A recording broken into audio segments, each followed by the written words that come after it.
Right, hello. I am at the CDL major, and I don't think I should be, or I shouldn't have been. So I'm going to tell you some stuff. There's some context I have to give you as to why I'm here. Obviously, I did sign with the CDL, but the idea of me being at this major was 50-50 at best, and the odds got significantly worse as time goes on.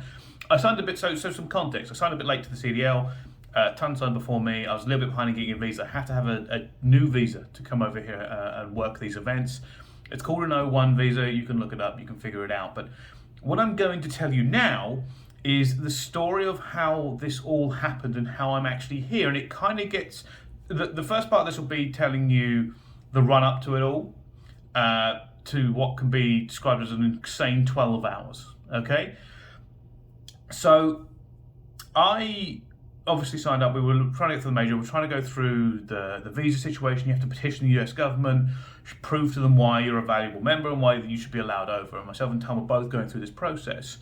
We had to go to Florence in Italy to get our appointments, because once you've done the petition, you have to go to an actual appointment to be interviewed, right? So, and Florence was the nearest available one. London is like 2 months minimum waiting period. Belfast, I think, is like 21 days. We went to Belfast for our last visas, not this visa. So Ton's ahead of me. So Ton's gone over on a Monday, I think, a week ago, and he's had his appointment. He's waiting for it. But it's been so fast. The turnaround for this is so fast. We're kind of like pushing the envelope on what can actually happen in time. Essentially, Ton didn't have his approval petition back. So you get your approval, like the US government will okay it, but they have to send you an actual letter by post. Don't ask me, it's backwards. To essentially say, yes, you're okay, and you have to put that to your appointment. Ton didn't have it, I didn't have it for mine a week later, but we'll get to that. So Ton's in Florence waiting. He's been there for over a week by himself. It sounds nice, but obviously he's not prepared for a week. He's just wanting to get this visa and get out of there and get to the United States. He's a little bit stir crazy by the time I turn up. So he turned up on the Monday, I turned up on the following Sunday night, ready for my appointment on Monday in the morning. So I'm a week behind him, right? Essentially, I've gone into my meeting. I don't have my petition approval letter either. I have the email that says it's approval, and it's not on the Florence system. The same thing happened a Ton, by the way. The Florence consulate did not have the approval letter. Now, a few things about the consulate. You can only go to the consulate with an appointment. So after you've been once, that's it. You are not allowed to go again. You cannot get into that building. There are soldiers with guns. They do not like you going near it. You're not even allowed to stand outside it on the streets. They will move you on, right? Insane. And the only way you know how to get this, by the way, the actual pickup is from some DHL depot in the middle of nowhere. But we'll get to that. So I've gone in, said the same thing, said, hey, is there any way I can get out to this? Because this is on Monday. Anyway, I can get to this event. You know, it's going to take a little while. He's like, well, we don't have your approval letter. It takes a couple of days. It's not on our system. If you can get it to us, then maybe we can do something, right? I don't know if we can get it to him. I'm emailing the lawyers. Can we get anything? I don't get anything back for a day or so. Ton is trying to figure out where his is now, because he's been here for over a week waiting for his passport to come back. That's the other part of this. When you go in, you have to give them your passport. So you have to just stay in Italy. There's no getting out of Italy. You can't go anywhere. You are stuck there, right? So basically, we eventually found out, because even on the website it's like, I'll do this to find out what your visa is. There's a separate form called a DS-160. The DS-160 is what you have to fill in when you book an appointment for your visa.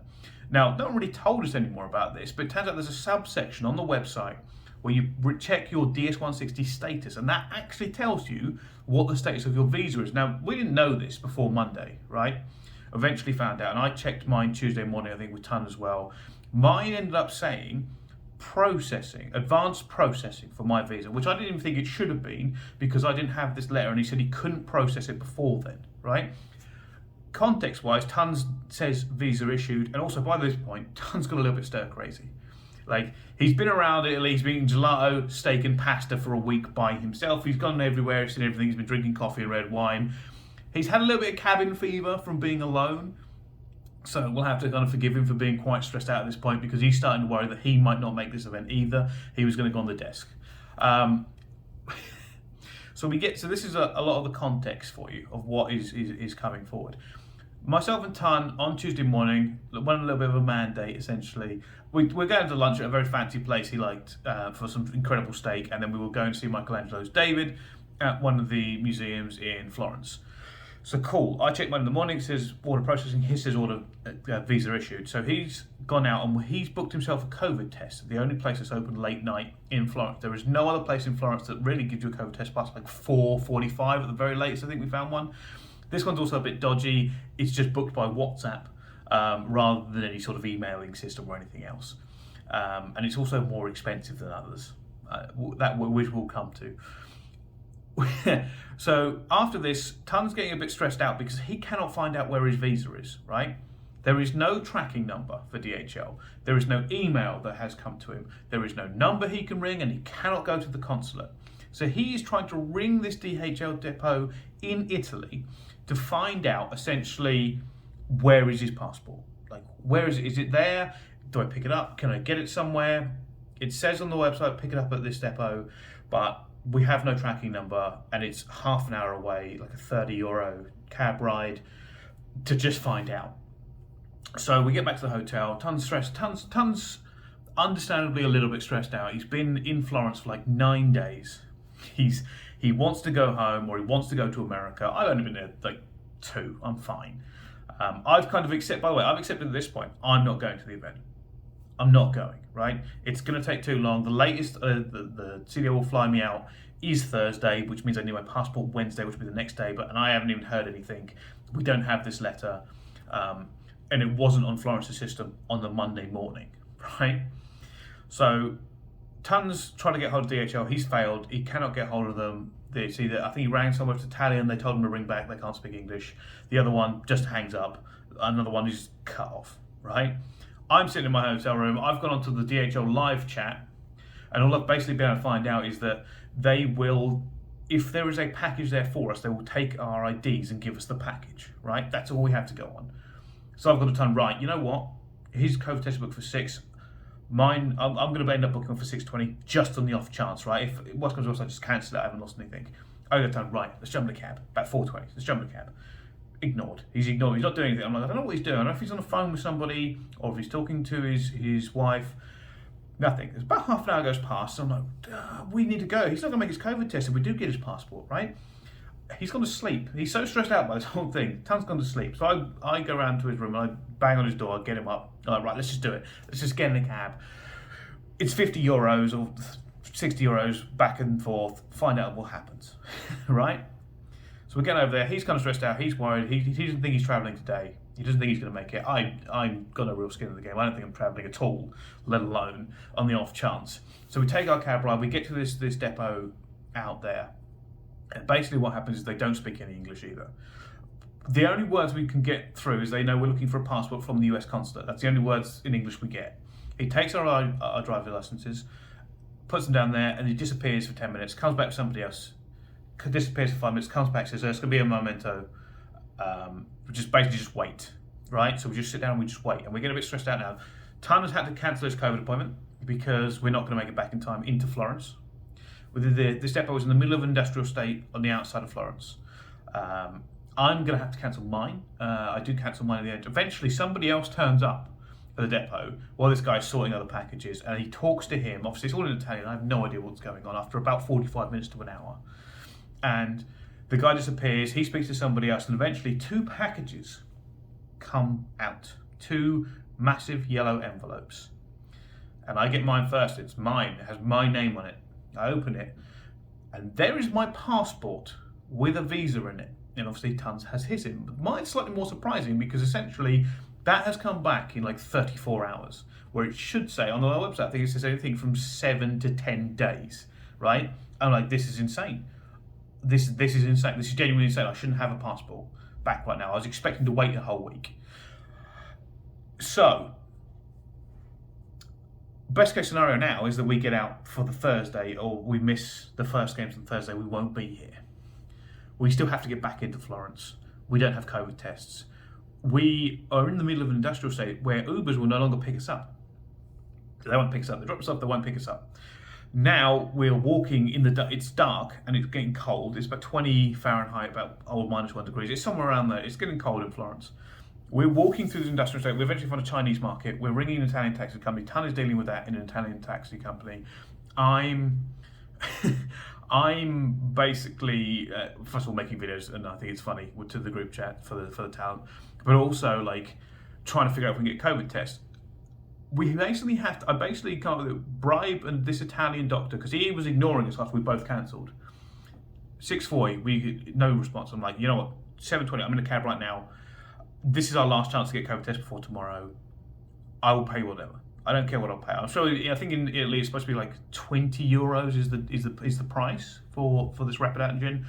I think I end up giving him 75, 80. I don't know. Like I just gave him cash.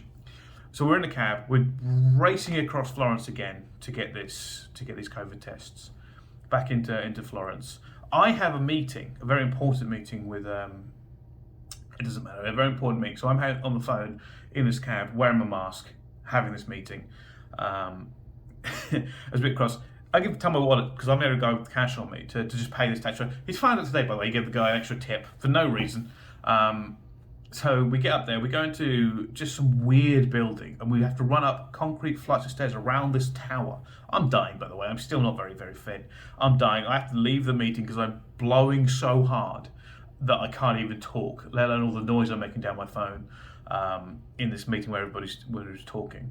We get into the doctor's office, we sign some paperwork with all our details on, get our test done, wait 15 minutes, I'm still having my meeting. Guy comes out, obviously asks for cash because I'm guessing he doesn't want to put it through the books because he stayed there later than that. Still, bless him, no, he did it for us. I just give him the rest of the euros in my wallet. Tan has to, I think, pays my card because there's nothing cash on him. Very, very expensive COVID tests, but we have them and we have visas. We can now go to America. Problem is now, by this point, it's about 8 o'clock at night, and the first available flight in the mornings, they go out about 6 a.m. We still have to fill in more paperwork, CDC stuff, passenger locator forms, various things.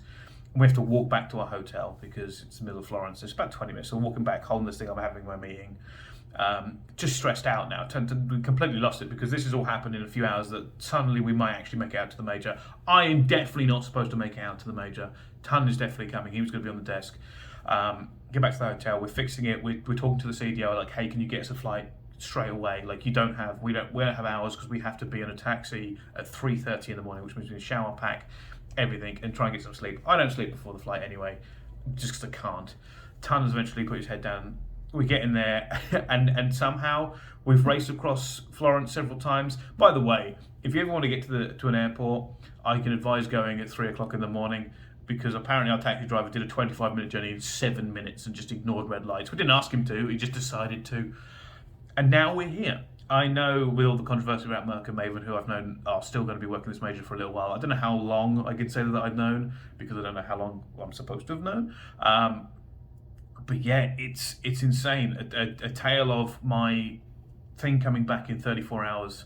Tan, by the way, at one point, Tan didn't think he was going to make it either, like at all. He was stressing out about it. I had to leave a load of snacks and drinks that I bought for the week in the hotel room in preparation for just being there by myself and just be like, oh, I'm just stuck in a hotel room in Florence for a week. I'd probably go around and see the sights, but yeah. So now I'm here. We missed rehearsal because we flew into Dallas at about 2 o'clock. And it was decided it would be better for us to just get our stuff settled and make sure we're all good. Slight more caveat to this, by the way. After all this stress for Tan, his suitcase has not turned up. So he's had to go shopping to get some more stuff. But it is now close to midnight. And I just thought I'd get this. I've already told this story like 4 times today. And there are so many more details and just craziness here involving the lawyers and email threads and everything that kicked off in between and everything that was like had to go our way for this to actually happen. And there are a lot of very good people at the CDL that I am very thankful for, and a lot of very good lawyers that I'm very thankful for, and the talent who were just gassed and super happy to see us and everybody involved. But yeah, so I am at the major, and now to justify all of that, I need to put on a good show tomorrow. And if you see Tan, he might need a hug. But yeah, that is our COVID story of against the odds we have made it to the CDL major. So I hope you've enjoyed what feels like a classic esports tale.